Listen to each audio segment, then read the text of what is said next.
Hello नमस्कार, स्वागत है दोस्तों आप सबों का आपके अपने चैनल पर। दोस्तों आज हम लोग एक बहुत ही महत्वपूर्ण टॉपिक पे चर्चा करने वाले हैं, क्योंकि तैयारी में आप लोग सभी कोई जुट चुके हैं सीटेट 2023 के लिए। दोस्तों आपके सामने दो ऑप्शन है कि जुलाई में भी सीटेट हो सकता है और दिसंबर में भी हो सकता है। क्या जुलाई में सीटेट होगी कि नहीं, इसकी चर्चा हम सबसे लास्ट में करेंगे, क्योंकि हमारा आज का जो मेन मुद्दा है कि सीटेट 2022 आखिर इतना खराब क्यों गया, इतना ज्यादा स्टूडेंट फेल क्यों हुआ है। 30 लाख लोगों ने फॉर्म भरा और लगभग 9 लाख लोग पास किए, पेपर 1 और 2 दोनों मिलाकर, ध्यान रखेंगे दोनों मिलाकर। तो आखिर क्या बहुत बड़े बड़े बदलाव देखने को मिला सीटेट 2022 में, जिस कारण ईवीएस इतना खराब गया है। सीडीपी का जो पूरा जो थ्योरी बेस्ड क्वेश्चन है उसमें आखिर गलतियां हुई है। एनईपी से आखिर आप पढ़ के गए थे एनईपी से, इसके बावजूद भी एनईपी से गलती हुई है। आखिर क्या हम लोगों ने मिस्टेक किया उसको देखना होगा।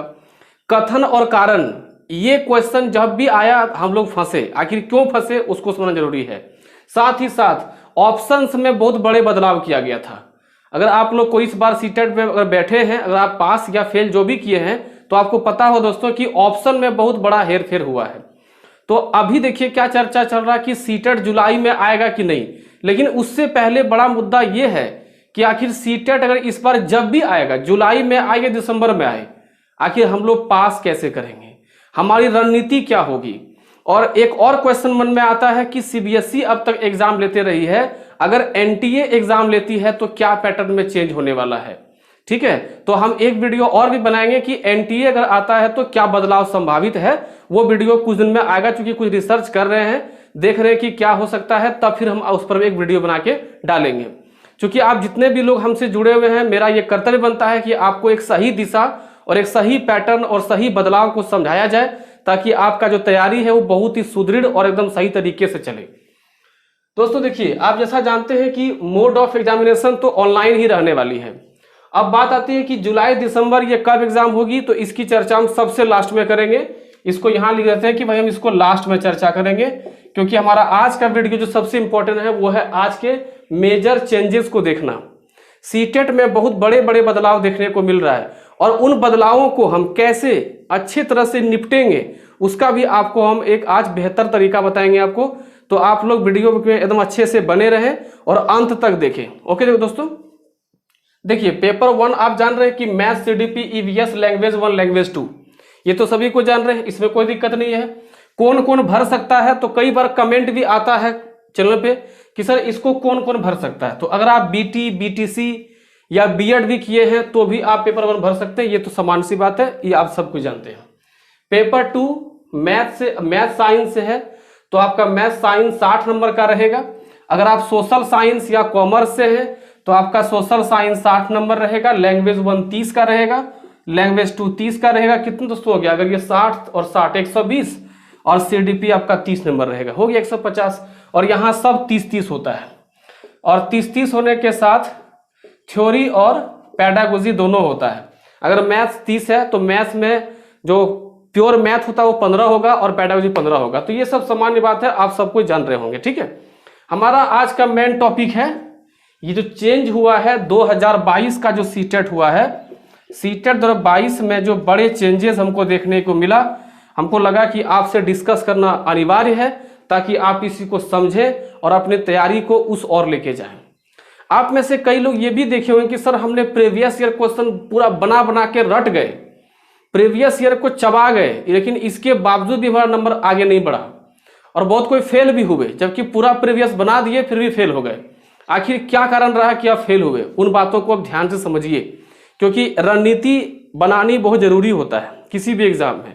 और सीटेट में जिस तरह से समय दर समय बदलाव होते जा रहे हैं, तो हर साल धीरे धीरे सीटेट टफ होते जा रहा है, और अगर आप जल्दी स्टेप नहीं लेते हैं तो देर हो जाएगी और आपके हाथ से कई वैकेंसीज भी छूट सकता है। देखिए सबसे पहले दोस्तों आते हैं ईवीएस पर, वेरी वेरी इंपॉर्टेंट पार्ट। दोस्तों ईवीएस में इस बार सबसे ज्यादा अगर चेंज किसी में देखने को मिला तो वो है ईवीएस। तो ईवीएस में चेंज क्या देखने को मिला और किन लोगों को फायदा हुआ वो समझिए, और उन लोगों ने क्या किया था उसको भी आप समझिए ध्यान से।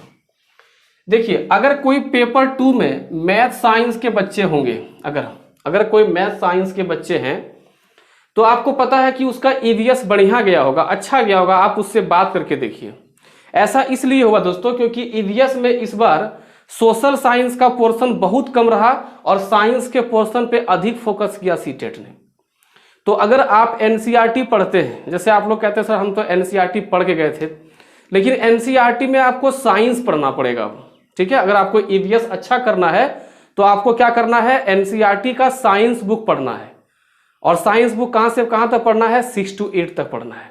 और आप अच्छे से साइंस बुक पढ़ जाते हैं एक बार, तो आप ये एकदम जरूर आप आवश्यक मानिए कि आपका ईवीएस में अच्छा स्कोर जाएगा। अच्छा मतलब कह सकते हैं कि 30 में से 22-25 के आसपास आपका मार्क्स रहेगा, क्योंकि कुछ कंटेंट बिल्कुल अलग पूछ दिया जाता है, कुछ बिल्कुल ही अलग डाटा पूछ दिया जाता है, जिसमें कि किसी को आइडिया नहीं होता कि इसका आंसर क्या होगा।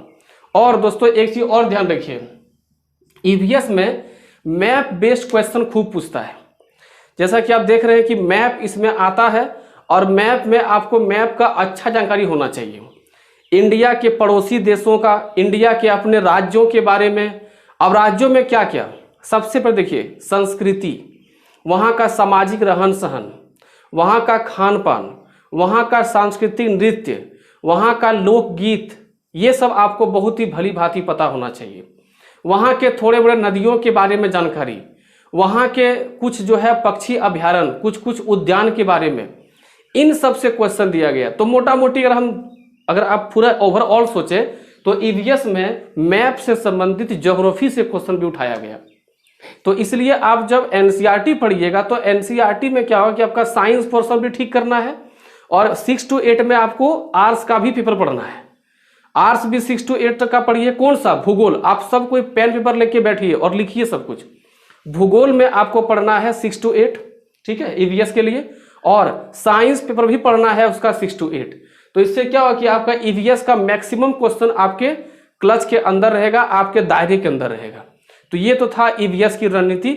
और आप जाके पूछ सकते हैं जो लोग भी पेपर 2 दिया होगा, साइंस से जो बच्चा होगा उसका ईवीएस अच्छा गया होगा। अगर आप में से कोई है तो कमेंट करिए कि मेरा बात सही है कि नहीं।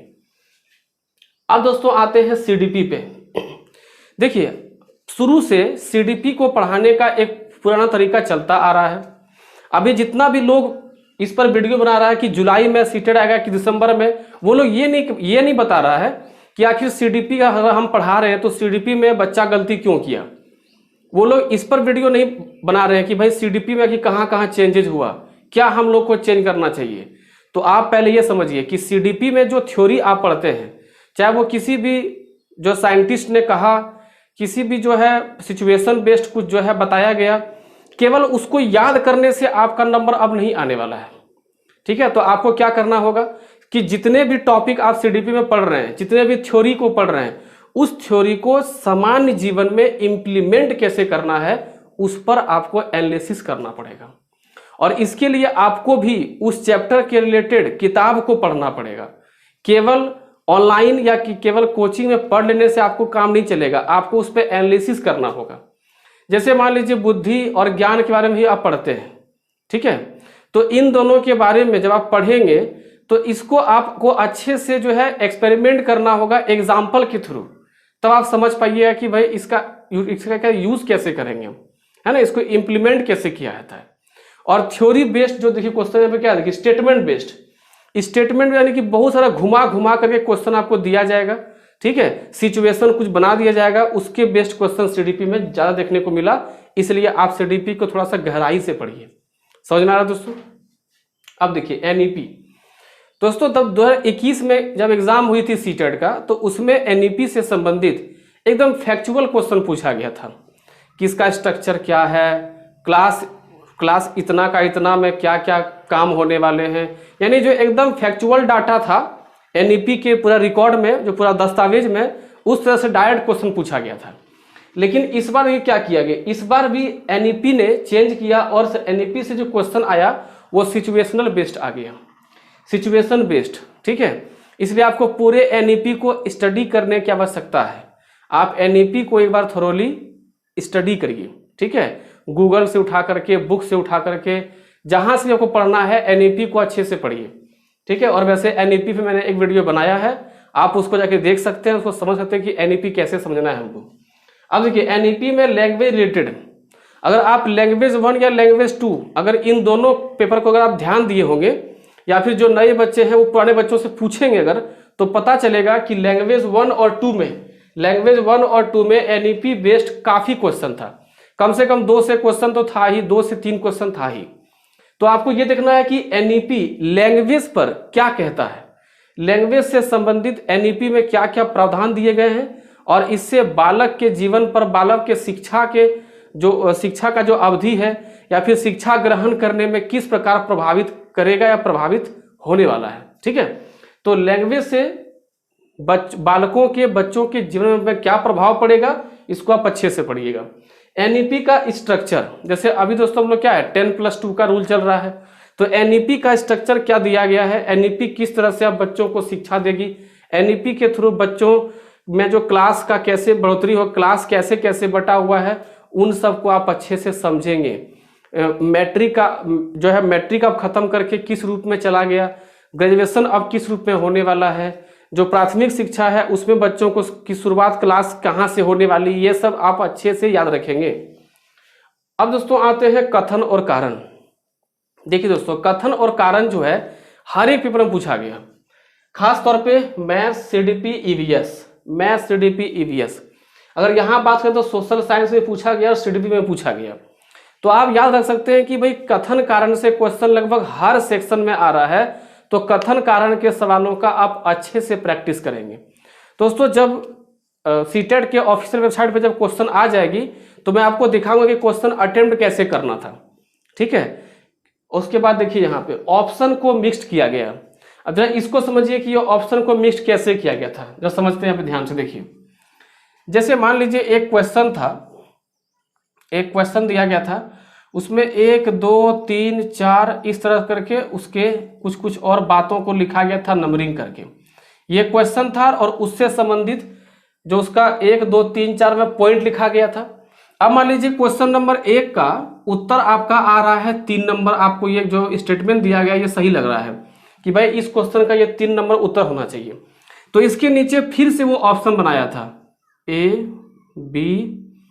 उल्टा हो गया, यहाँ पे ये ए बी था, ये ABCD, और यहाँ ऑप्शन बनाया था वो 1 2 3 4। अब मान लीजिए कि आपको उत्तर कौन सा लग रहा था, C नंबर। अब देखिए C नंबर को क्या किया, 1 नंबर में ही डाल दिया, यहाँ मार दिया C नंबर, 2 में कर दिया क्या D नंबर, 3 में कर दिया A नंबर और 4 में कर दिया B नंबर। अब आप में से कई लोग ये हड़बड़ी में गलती किए हैं, कई लोगों ने ये गलती किया है कि भाई देखा 1 नंबर क्वेश्चन का C है, मार दिया 3। ठीक है, ये गलती किया है, लेकिन आप देख रहे हैं कि C कहाँ पर है, 1 नंबर में है, तो उसको टिक करना था 1 नंबर, उसने टिक कर दिया 3 नंबर, तो ये हो गया गलती। तो ऑप्शन से भी इस बार सीटेट बहुत खेला है, बहुत ज्यादा खेला है। तो आप ध्यान रखेंगे कि इस तरह के भी काम आजकल सीटेट कर रहा है, जिसको हम लोग को बहुत अच्छे से समझने की आवश्यकता है ताकि हम इसके चाल को पकड़ सके और हम लोग गलती ना करें।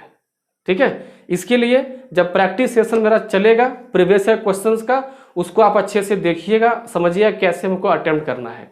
दोस्तों वैसे सीटेट 23 का जो है बैच चलना शुरू हो गया है, मैथ्स का क्लास चलना शुरू हो गया है, पेडागोजी शुरू हो चुका है। आप में जितने भी लोग को अगर तैयारी करना है तो वो चैनल जाके जुड़ जाए, कोई फीस नहीं है, सिर्फ सब्सक्राइब करना है और जुड़ जाएंगे आप। ठीक है, अब यहाँ देखिए role of previous year question. तो दोस्तों आप अगर देखें कि प्रीवियस ईयर क्वेश्चन का रोल क्या होता है, तो ऐसा नहीं है कि प्रीवियस ईयर क्वेश्चन हूबहू आपके एग्जाम में छपने वाला है, ऐसा बिल्कुल भी नहीं है। प्रीवियस ईयर क्वेश्चन आपको एक क्या कहते हैं बैकग्राउंड देता है, आपको एक आधार देता है कि सवाल का उत्तर कैसे लगाना चाहिए, ऑप्शन कैसे छांटना चाहिए, कूट कैसे आप सॉल्व कर सकते हैं, है ना, किस तरह के सवालों को आप किस तरह से सॉल्व करेंगे, उसका उत्तर किस प्रकार से बनाया जाता है। ये सारे आइडिया आपको प्रीवियस ईयर क्वेश्चन को सॉल्व करने से होगा। लेकिन आपको ये भी काम करना होगा कि कुछ नए सवालों को भी बनाना पड़ेगा। जब तक आप नए सवाल को नहीं बनाएंगे तब तक आप एग्जाम में अच्छा नहीं कर सकते हैं। ठीक है, उसके लिए आपको किताब से क्वेश्चन को सॉल्व करना पड़ेगा। तो ये था दोस्तों कुछ मेजर चेंजेस जो कि इस बार आपके सीटेट में देखा गया था, और इस आधार पर इस बार भी कुछ बड़े बड़े बदलाव आपको देखने को मिलेंगे, उसके लिए तैयार रहिए।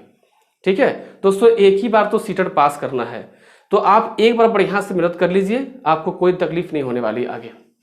अब देखिए यहाँ पे बात आता है कि जो एग्जाम दोस्तों है वो जुलाई में होगा कि दिसंबर में होगा। तो ये एक बात ध्यान रखिएगा कि पिछले बार जो 22 में जो एग्जाम हुई इस बार, तो दिसंबर में एग्जाम शुरू हुई और फॉर्म दोस्तों कब भराया, सितंबर अक्टूबर में फॉर्म भरा गया। यानी आपके पास 1.5 से 2 महीने का समय रहा, ठीक है। तो देखिए अभी जुलाई आने में, क्योंकि जुलाई अगस्त में एग्जाम होगी, तो जुलाई से 1.5 मंथ पहले आइए। अब क्या आएगा, जून, फिर मई, ठीक है। यानी आपका फॉर्म भराने का अगर उम्मीद होगा जुलाई में अगर एग्जाम लेना होगा, तो उसके लिए आपका अप्रैल लास्ट या मई के फर्स्ट वीक तक फॉर्म भरने का डेट आ जाएगा। आपको हड़बड़ाने की जरूरत नहीं है, ठीक है। और इससे संबंधित अधिक जो है वीडियो देखने काम नहीं है कि भाई कब आएगा कब आएगा। हर लोगों के पास यही इन्फॉर्मेशन है, सबके पास यही इन्फॉर्मेशन है कि 1.5 से 2 महीना पहले अब जो है फॉर्म भरने का रीति रिवाज सिस्टम शुरू हो गया है। क्यों? क्योंकि ऑनलाइन मोड में भरना है। जब ऑनलाइन मोड में एग्जाम लेना है और फॉर्म भरना, फिर दिक्कत क्या है, ठीक है। तो उसके लिए क्या करना है कि समय से पहले, कुछ समय पहले निकाला जाता है और फिर आपका एग्जाम तुरंत शुरू हो जाता है। तो आप लोग वेट ना करें, आप लोग जुलाई को टारगेट मान सकते हैं, क्योंकि इस बार जुलाई में हो सकता है कि आपका एग्जाम हो जाए, क्योंकि जो 22 में जो एग्जाम हुई थी उसका जो है सर्टिफिकेट अभी अप्रैल में रिलीज करने की तैयारी में है CBSE। तो आप लोग कोशिश करिए कि अपना तैयारी करना अभी से शुरू कर दें। और दोस्तों मेरे जो सजेशन है, जो मेरा बात मैंने आपको समझाया, उस पर आप थोड़ा सा ध्यान देंगे, ठीक है। तो दोस्तों फिर मिलते हैं नेक्स्ट वीडियो में, पढ़ते रहिए। जय हिंद।